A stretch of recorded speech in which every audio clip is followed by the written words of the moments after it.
ជំរាបសួរបងប្អូនប្រិយមិត្តទាំងអស់គ្នា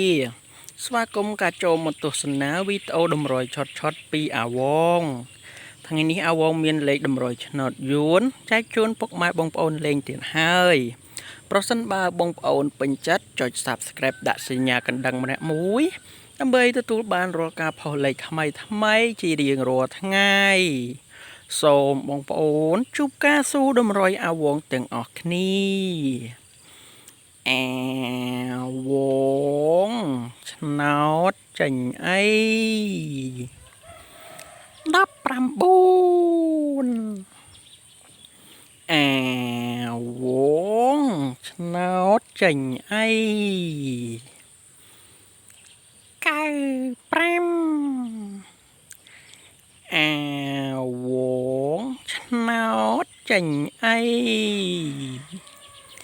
37អាវងឆ្នោត3លេខចេញអី134អាវងឆ្នោត3លេខចេញអី